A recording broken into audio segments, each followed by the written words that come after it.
Shall we get into it? Are you ready to have some fun? Yeah! Too bad. No, just kidding. In-house. No. Just kidding. Of course we're going to have some fun. This shows that this course needs is a few good takers. And perhaps a hype man. Exactly. Background music. You.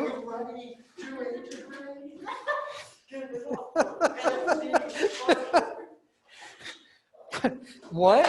Bill's back there with a chair? Oh, man. I could bring in some music. Some nice calming rain sounds. Exactly. Bring in some like LEDs so we can like. Oh, yeah. Yeah. Make it like blue.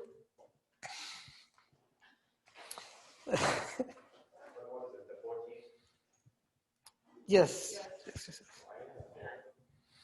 So we had shown this. Oh, there you go.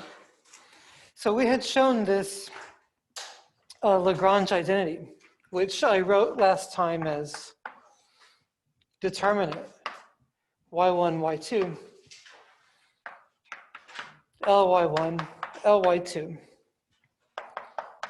equals p times Wronskian, and then take the derivative of that. And this was in the context of y1 and y2 being any C1 functions.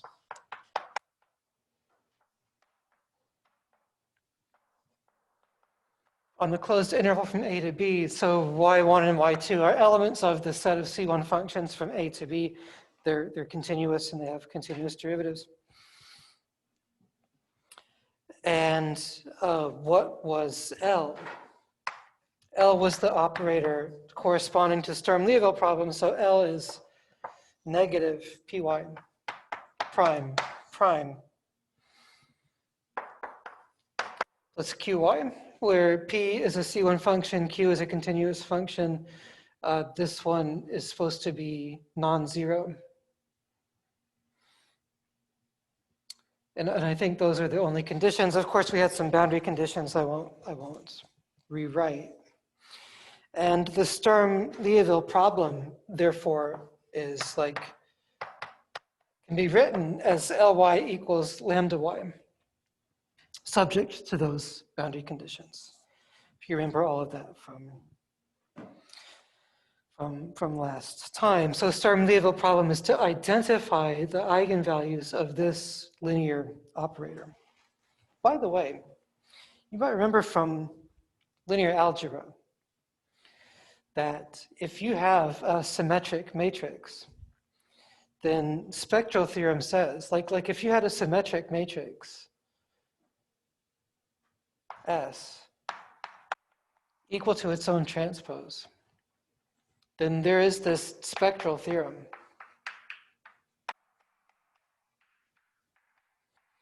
which says there exist eigenvalues lambda 1 going to lambda 2 going, all the way up to lambda n, and with eigenvectors v1, v2 satisfying SV1 equals lambda v1, right?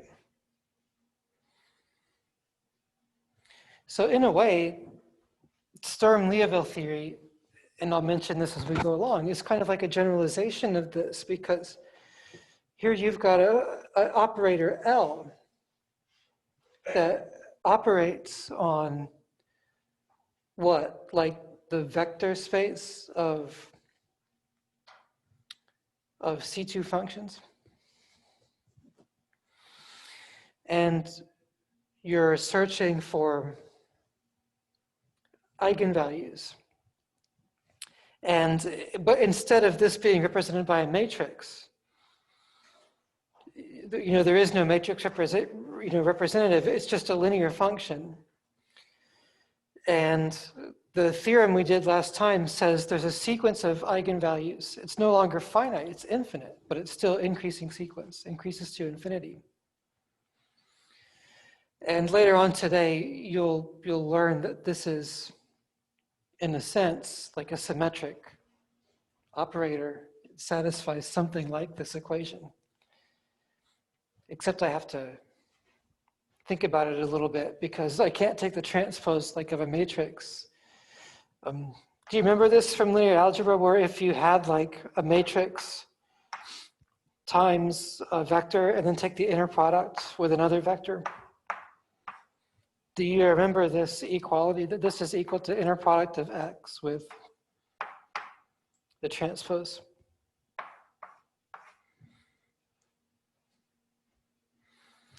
So one way of characterizing a symmetric matrix is to say that Sxy equals x sy. Wait, so this is two matrices being multiplied? Oh, this would be a matrix multiplied by a vector. And then the inner product with another vector. But you should remember that a matrix is like a linear function that takes x as an input and gives you a vector as an output. And operator L is a linear function that takes a function as an input and gives you a function as an output. And I could reasonably ask whether or not L is symmetric by looking at the L2 inner product, applying L to a function inner product with something else, and asking myself, is that the same thing as function inner product with Ly? In fact, I'm going to explore that a little bit right now. Because, so let's go back to this Lagrange's identity. So this is the same thing as saying what? That y1 Ly2 minus y2 Ly1 is equal to the derivative of p times the Wronskian. So what I want to do now is just integrate this. I think I want to integrate this from A to B.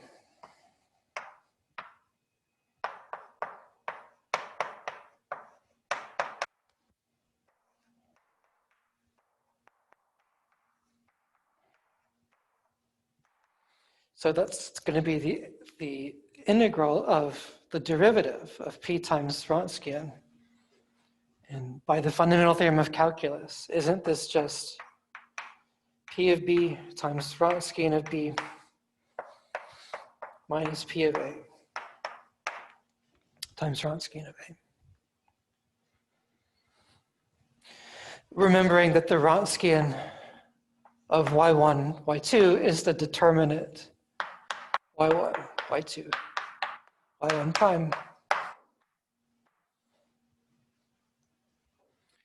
y2 prime. So w of a, just as a for instance, w of a is like y1 a, y1 prime of a minus y2a, y2 prime of a. Just so we're totally clear exactly what we're talking about.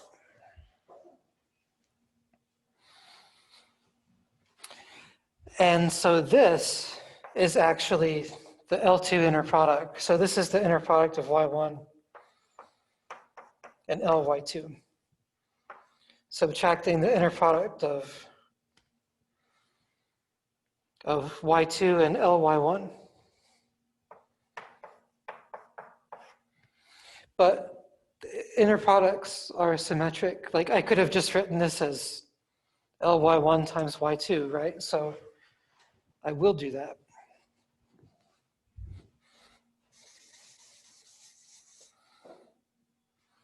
So this is Ly1,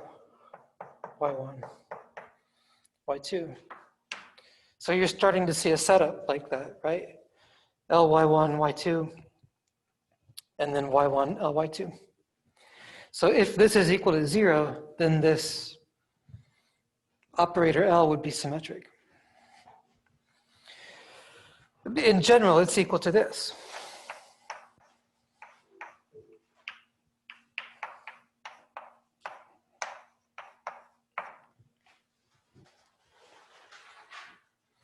But this is, and this is called Green's identity.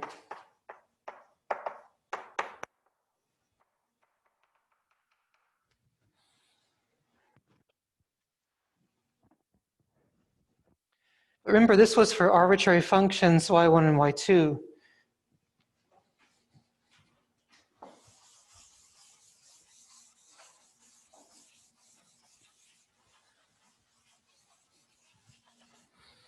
If we pick y1 and y2 satisfying the same boundary conditions, so if y1 and y2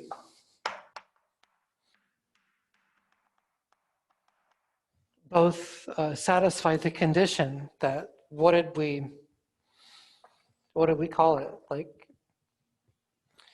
alpha 1 y of a plus alpha 2 y prime of a equals 0. Beta 1 y of b plus beta 2 y prime of b equals 0. So if both of these equations are satisfied, both for y1 and for y2, then my question is it true that WB and WA both have to be 0?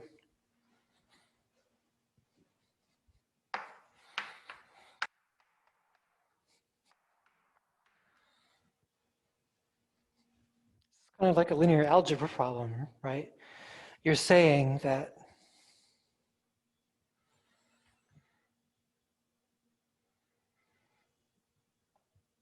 if both these equations hold, must it be true that like the mixed products also hold?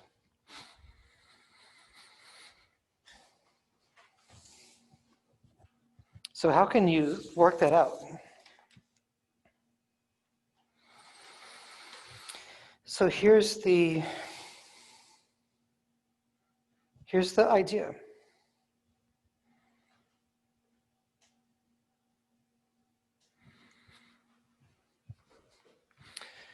So I'll write down the equation for y1.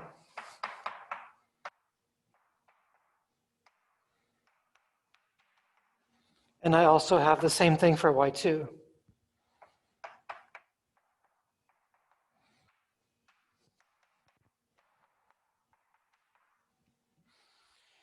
So you remember from linear algebra, you can rewrite this system of equations as really matrix times a vector, right?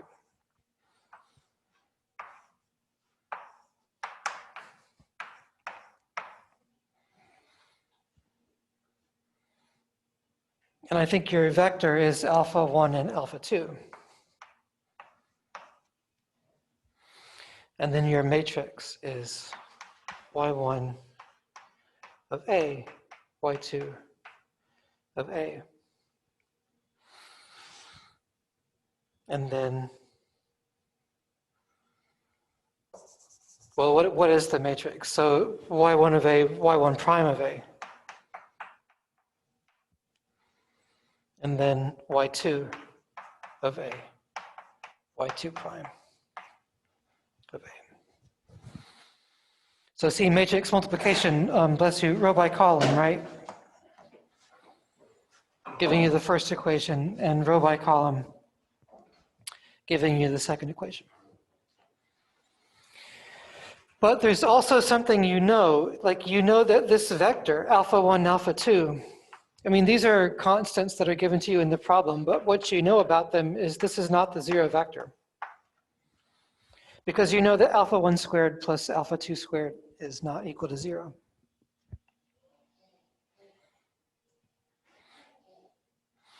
So if you know that this vector is not 0, but nevertheless you multiply it by the matrix and you do get 0, what can you tell me about this matrix from linear algebra?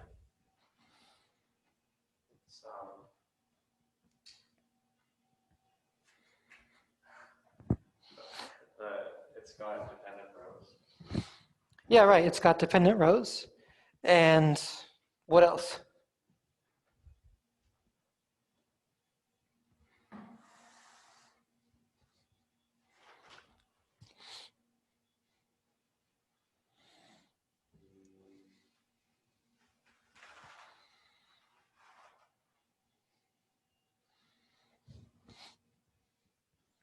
So you've got 8 times x equals 0 for x not equal to 0. It has a null space. It has a null space. It has a null space other than the 0 vector, right? And so in particular, the inverse doesn't exist, meaning I'm trying to relate it back to the Wronskian. Wronskian is 0. Yeah, or more to the point. More to the point, the Wronskian at A is 0 because this determinant is 0. So a matrix having non-trivial null space or dependent rows or being non-invertible, that's all equivalent to determinant of A being 0. And the determinant of this matrix is exactly Wronskian at the point A. So take away the question marks now. Yeah, question. Oh, never mind. I see. I was going to ask how we got that. I was just rewriting that. Yeah, right.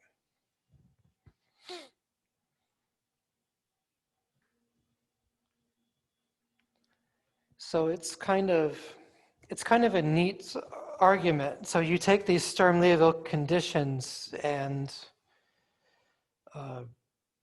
the fact that like alpha 1 squared plus alpha 2 squared is not equal to 0, it tells you this story. So it's not, at least to my naive eyes, it's not immediate that because of this, that some of that difference of products would have to be 0. But it is true because of linear algebra. Because these coefficients are not all 0, it has to be true that this system has a non-trivial solution. And it therefore has to be true that this determinant is equal to 0. So that's like a cool fact about linear algebra. And similar argument, just with the 2 equations and the betas. Tells you that WB is also 0. So the thing that we've shown is that, yeah, for any C1 functions with no boundary conditions, this equation will hold good. And second, we've shown if you take those 2 functions, not just with no boundary conditions, but if you take those 2 functions as both being solutions, that, or not even both being solutions, but both satisfying these boundary conditions, if they both satisfy the boundary conditions, then WA and WB will be equal to 0. So you conclude that, yeah, you conclude that if you look at the vector space of functions that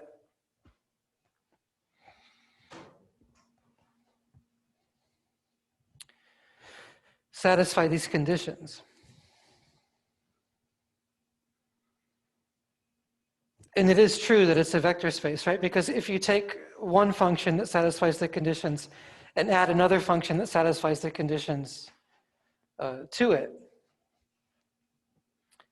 then because the right-hand side is 0, like when you add them together, you'll just get alpha 1 times like y1 plus y2, alpha 2 times y1 prime plus y2 prime equals 0. So if you restrict yourself to like the vector subspace of functions satisfying these Sturm-Liouville problem boundary conditions, then what you get from Green's identity is that y1, well, I'll write it like this, Ly1 y2 is equal to y1 ly2. And so you could say that L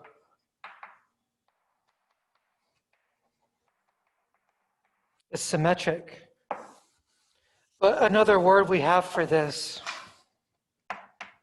is that L is self-adjoint.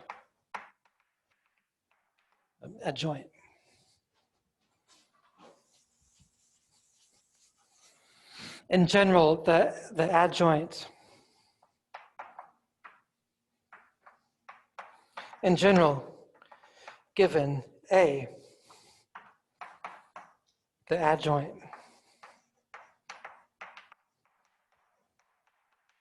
is called A star, and it's defined by AX, Y equals X, A star, Y.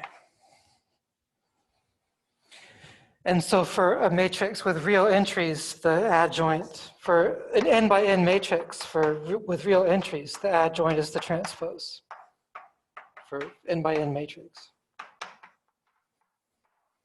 If you have n by n matrix with complex entries, the adjoint will be like conjugate transpose. If you have a linear operator on an infinite dimensional space of functions, the adjoint is whatever it is. But in this case, the adjoint is equal to itself because of those nice boundary conditions. And this fact is kind of what makes Sturm-Liouville theorem go. It's what makes you get this nice theorem where you have this set of eigenvalues that is a discrete set that wander off to infinity. So this is like a vast generalization of the spectral theorem of linear algebra that says you have a symmetric matrix, self-adjoint matrix, then you've got a list of eigenvectors and eigenvalues that's finite. Here you've got a linear operator and you've got now an infinite list of eigenfunctions with corresponding eigenvectors.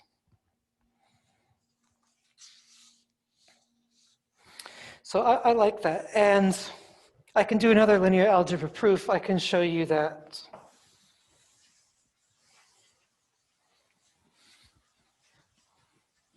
this was one of the things that I mentioned in the statements of the Sturm-Liouville theorem before, which said that if you have L of y1 equals lambda 1 y2, if you have L of y2 equals lambda 2 y2, if you know that lambda 1 is not equal to lambda 2, that will imply that y1 and y2 are orthogonal. You may remember this from linear algebra if you took it with me. The linear algebra theorem is if you have a symmetric matrix, and if you have two different eigenvalues for a symmetric matrix, then the corresponding eigenvectors are orthogonal with the Euclidean inner product. But that's completely general. It only depends on the inner product. It doesn't depend on the fact that it was like the Euclidean dot product. So here we're in a situation where we've got an operator on functions, vector space of functions. We've got the L2 inner product. And then we've got the same statement, and I can prove it. You can prove it with this Green's identity.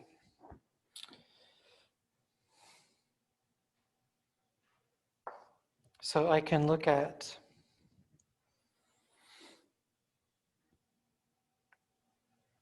I don't know, let's just write it down and see what we get. So let's take y1. So all this is equal to 0. So first of all, so we're in the context of y1 and y2 solve the Sturm-Liouville problem. So this is 0 equals y1 ly2 minus ly1, y2. And so now this is like almost like a yoga exercise, right? ly1 is lambda 2, y2. Ly1 is lambda 1, y1. See, like you don't have to do any integrals or anything, or even though this inner product is like L2 inner product. And you're starting to see what's happening, because by linearity, this is lambda 2 times y1, y2. This is lambda 1 times inner product y1, y2. So in fact, this is equal to what is it? Lambda 2 minus lambda 1 times inner product of y1 and y2. And now you're done. Because this product is equal to 0. It's a product of two real numbers, the integral of y1 times y2 and lambda 2 minus lambda 1. Product of two real numbers is 0. That means that one of the factors has to be 0. It's not this one because these two numbers are different. So it must be that one. So this is not 0. So it must be true that y1 and y2 are orthogonal to each other. And this was part of the promise of Sturm-Liouville, that the eigenfunctions would be like a complete orthogonal system. We've just shown that they're orthogonal. And so more difficult is showing that it's also complete, and we won't show that.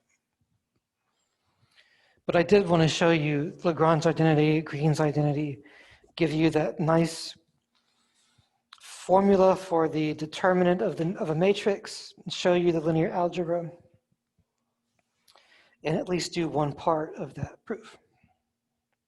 Okay. So a little bit of theory today. The next thing I want to show. So remember question 3 on that test that said something like, here's a Sturm-Liouville problem, find all the possible eigenvalues. And there's always this annoying part where you have to rule out lambda less than 0, lambda equals 0, before you can get to lambda positive and sort of quickly figure out what lambda is, right? And it seems to me, as we've done a few examples, that we keep on doing the same kind of argument over and over again. And it would be nice to have like a quick test to kind of like rule out to sort of like rule out lambda being negative and being equal to 0.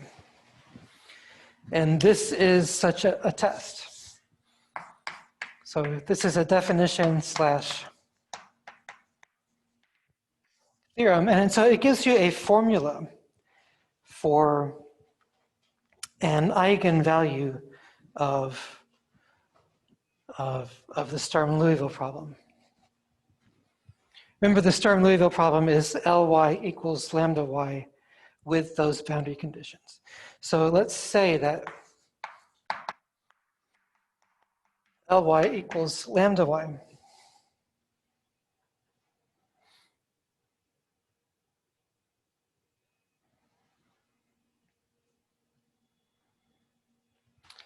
And then, and I guess I don't even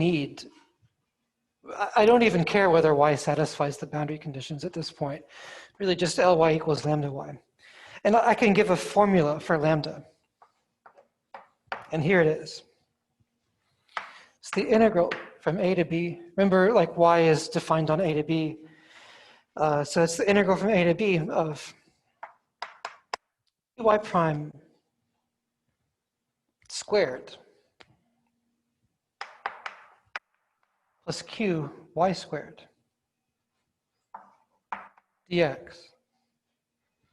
minus py y prime evaluated from a to b, all divided by the norm of y squared. And I'll remind you that this norm, that's the L2 norm. It's y inner product with y, which is also equal to integral of y squared.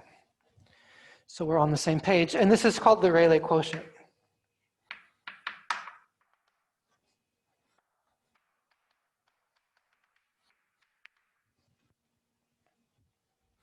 Why do you care about this? Because notice that this integral is always going to be bigger than or equal to 0.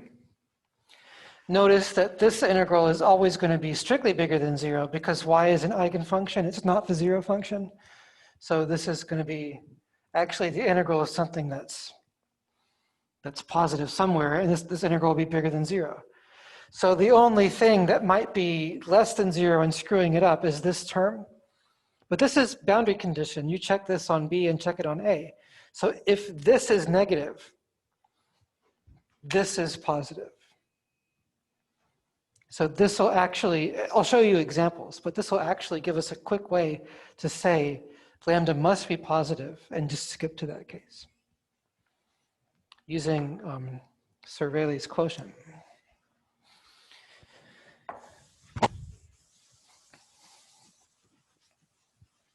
Reference material for this is Logan 4.2. He doesn't show this, so I'll show it. It's like an integration by parts exercise.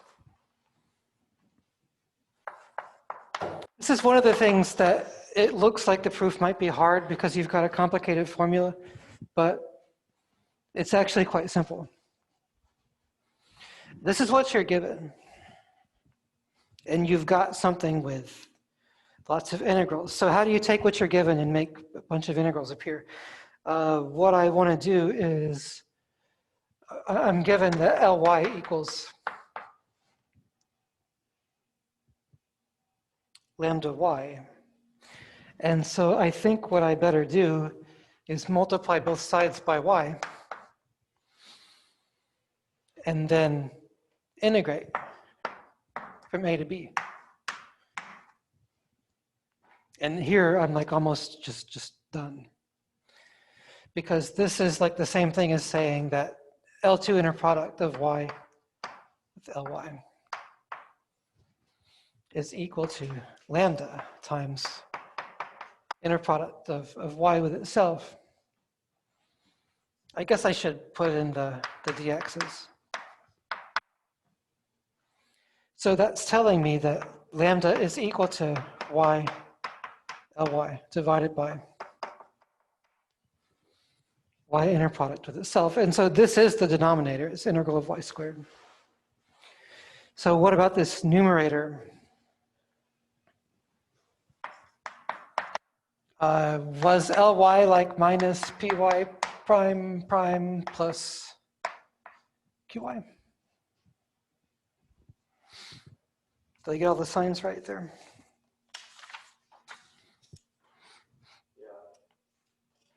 Yeah. Okay, cool. I'm always afraid I'll miss a minus sign and then just come back to get me. Okay, so let's calculate this. This is integral a to b of y times py prime dx plus integral from a to b qy squared dx. So this part is already there. And I want to show that this is equal to integral py prime squared minus py y prime. Of course, it's all divided by integral from a to b. So, You guys should be negative.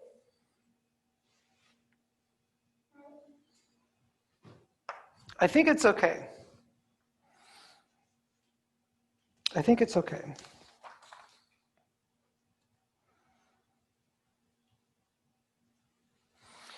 I think that I think last time we saw this had an opposite sign from Q and lambda.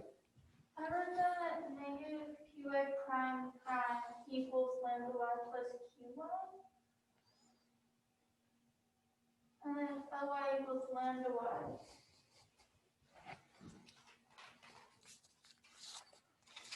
Let me see if I've got, Maybe I wrote that.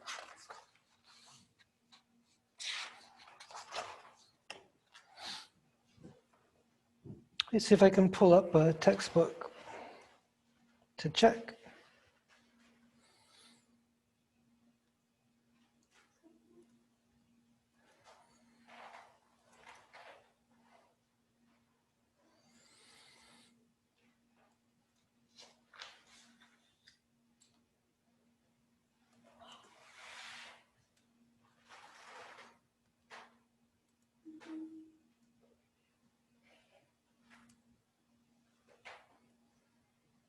So that is that's Ly. Let's subtract that.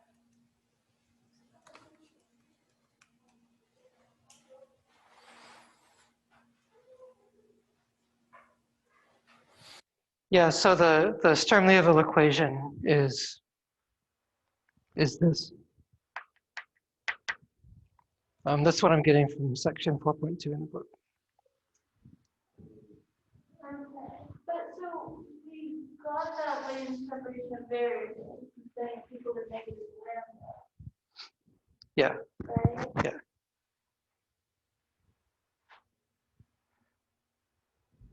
So perhaps after class we could resolve that. We could resolve that issue. But this is the formula. And so the reason why we like this negative sign here is so that we can use integration by parts.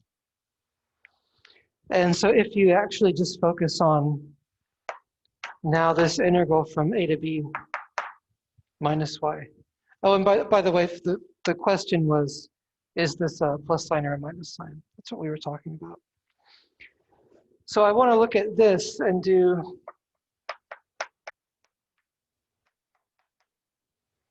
integration by parts.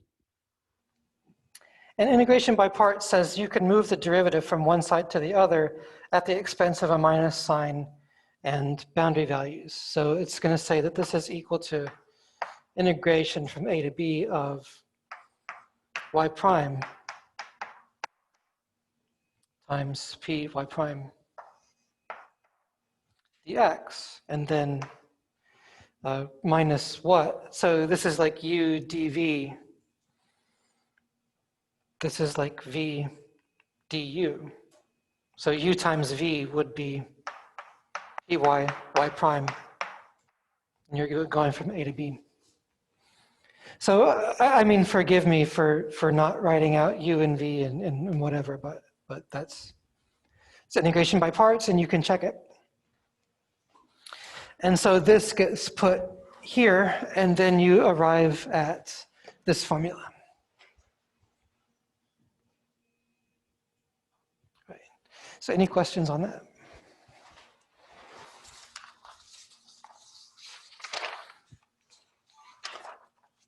I want to actually show you an example. So if we go back to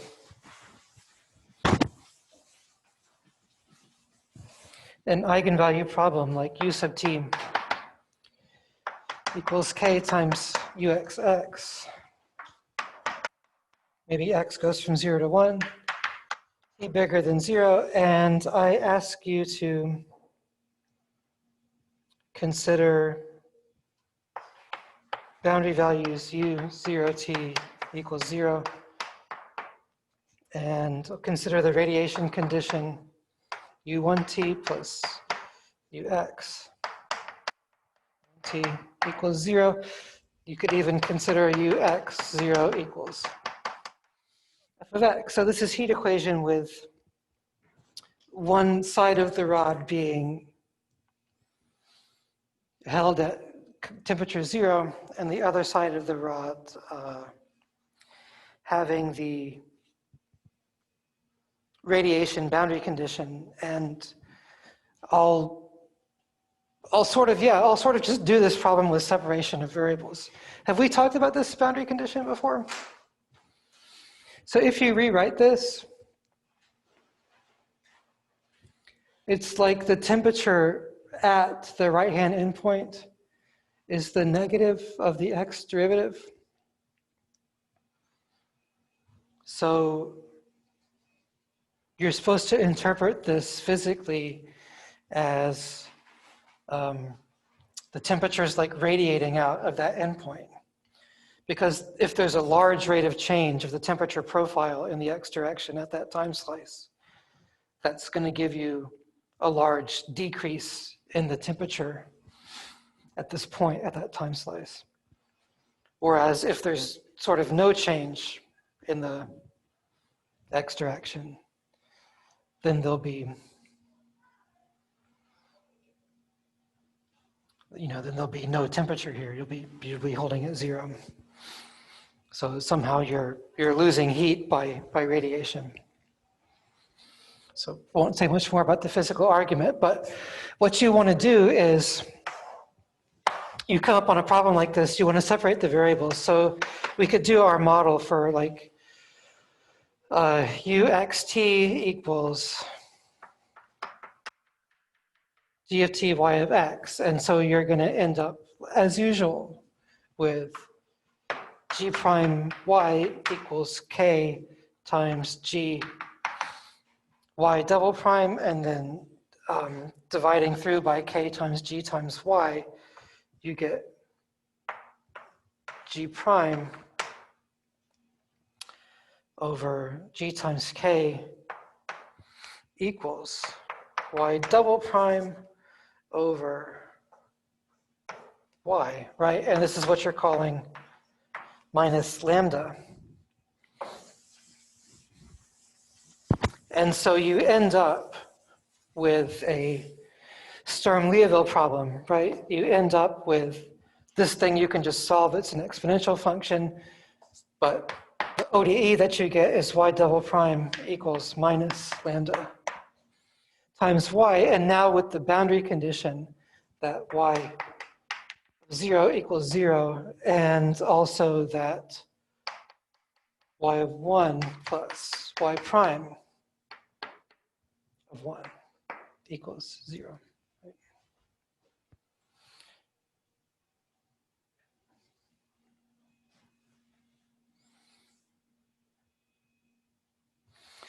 So this is a regular Sturm-Liouville problem. And your first task, and of course you can also solve g, right? G prime equals minus lambda times k times g. And so immediately you go with g t equals some constant times e to the minus lambda times k times t. So that's kind of, that part's immediate. And there's no boundary conditions there.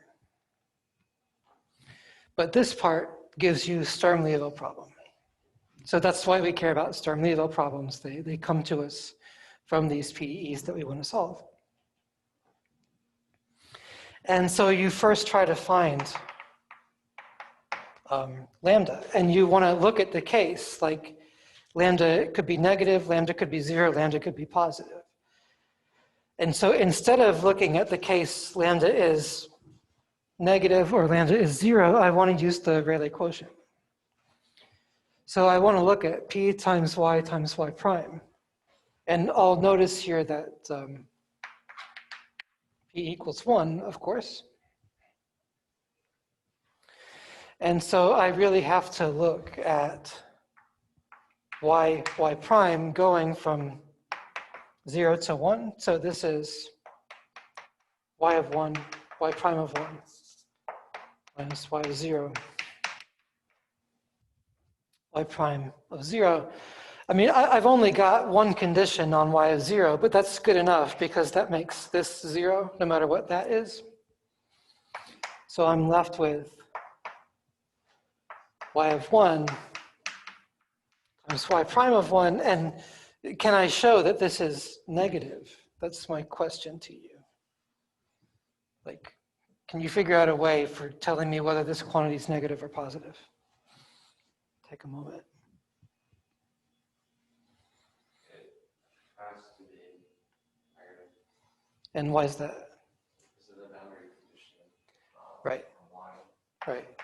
So you can substitute y prime of 1 is equal to negative y of 1. So this is the negative of a quantity that's squared. So that's negative. Right, it's a good observation. And so this, therefore, is positive.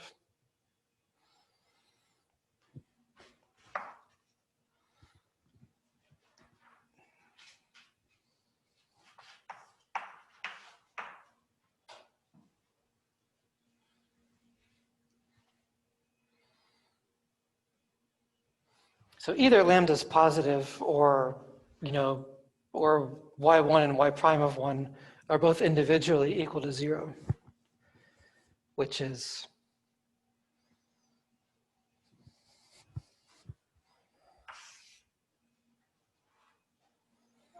yeah. Can you explain again why just this section influence is enough to tell whether lambda is positive or not? Because this integral is bigger than or equal to 0 because you're integrating squares. And this integral is actually strictly bigger than 0 because you're integrating a non-zero function, the square of that. And so if you've got something that's a ratio of bigger than 0 over bigger than 0, then it's definitely positive. So you're just looking for whether or not, this is positive or negative. If this is positive, you can't say anything because this difference could be positive or negative. If this is negative, then you've got positive plus positive. If that's positive, is the next step to investigate whether the tire topter is positive? If this is positive, I just quit and go back to case argument. Yeah. This is just to check and see if we can save ourselves some time. Yeah. But usually in these physical situations, the lambda will be sort of positive or non-negative. So, I'll proceed with positive because, I think these should have opposite signs and not both be 0. But certainly, maybe to be like a little bit more formal, it'd be better to also investigate lambda equals 0. But at least this knocked out lambda is negative really quickly. So I just want to give you an example of how that can maybe save you some time. And so now let's investigate this eigenvalue problem with lambda positive. So the solution to this equation. It depends on whether lambda is positive, 0, or negative. So when lambda is positive, then that's when you're in the situation that this is a cosine root lambda x plus b sine root lambda x. And just for reference, the derivative is negative a root lambda sine root lambda x. And then the derivative is b root lambda cosine root lambda times x. And we've got one condition that y of 0 equals 0. So 0 equals y of 0 equals, so sine 0 is 0. So I'm left with a cosine of 0 equals 1. So immediately I get that a is equal to 0. So y is just equal to b sine root lambda x. And so y prime is therefore just equal to b root lambda cosine root lambda x. And so now I look at my next boundary condition, which is 0 equals y of 1 plus y prime of 1, which just by direct substitution now gives me b sine root lambda, that's y of 1, right? You can check me for mistakes, plus b root lambda times cosine root lambda times x. So this one has a root lambda out front, but the other one didn't. And we're both multiplying by b. Sure, it could be true that you could take b equals to 0, but then you're taking a trivial solution, y equals 0, which is not going to be an eigenfunction. So you assume that b is non-zero, divide through by b, drops out of the equation. Next thing that I would like to do is maybe solve for lambda.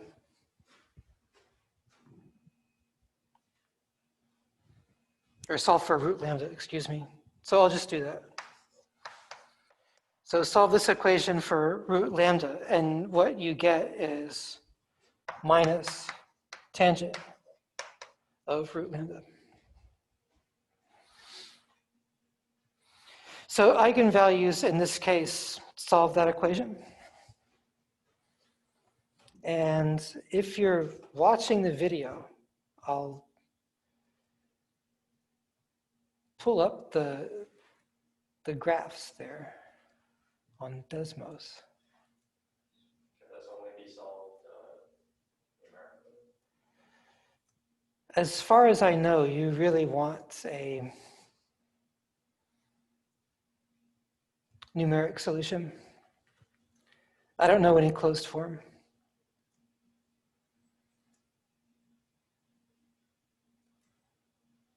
Let me share the screen.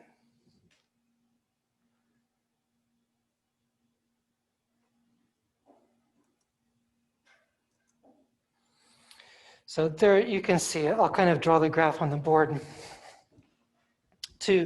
If you want to make the substitution that like x equals root lambda, then you can just do y equals x and then tangent and sort of see all the intersections.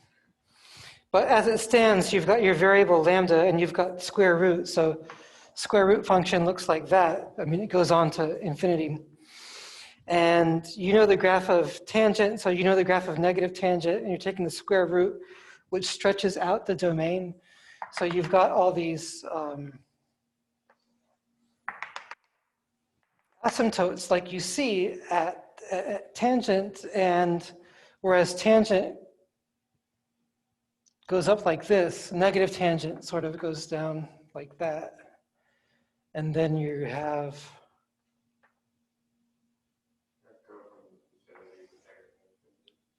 something like that. And this distance would actually be increasing as you go because of the square root. And these points of intersection are the values of lambda where that equation is solved. And if you watch the video, you can see the plot. Or you can just graph it yourself, or I mean, that's a pretty good graph, so whatever. But anyway, it's definitely true that you get this increasing sequence, lambda 1, lambda 2, lambda 3, and you can calculate out the first few. I mean, sort of you can calculate out as many as you want, but like I wrote down the first couple, lambda 1 is like roughly equal to 4.11585, so on and so forth. Lambda 2 jumps all the way up to 24.14, keeps on going. Lambda 3 is somewhere like 60 or something like that.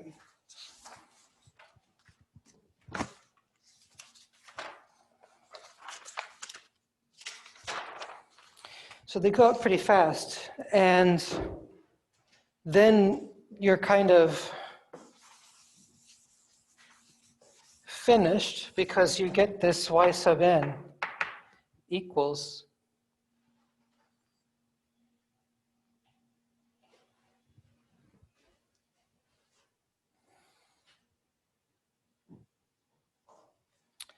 equals what? Equals, isn't it just sine of root lambda n times x?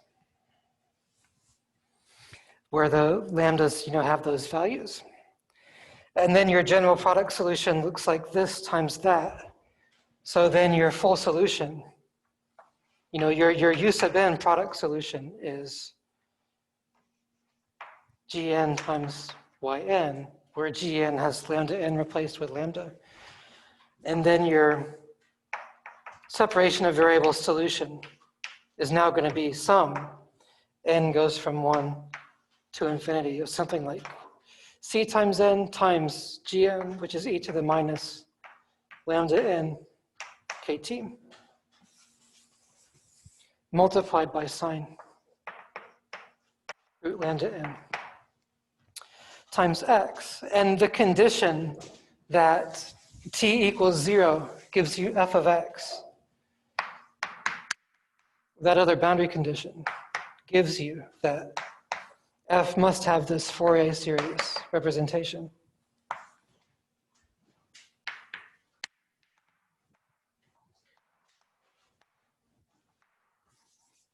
Where the Fourier coefficient is given by the formula L2 inner product with f sine root lambda n times x divided by sine root lambda n x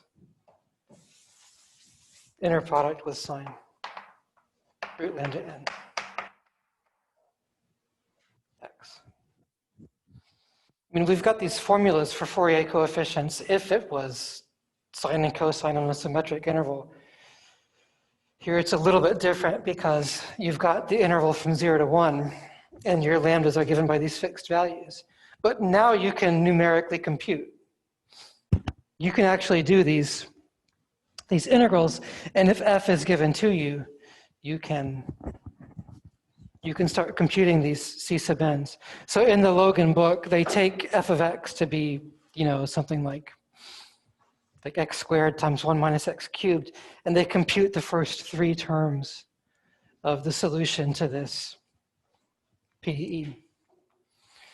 So even in these so-called simple cases for PDE, separation of variables is pretty complex because you've got these eigenvalues that you have to numerically compute, and then these coefficients that you also have to numerically compute, like with the integral solver. It could be doable or it might be difficult depending on the f of x that's given to you. But that then lets you write down terms of the Fourier series that finally lets you solve the thing.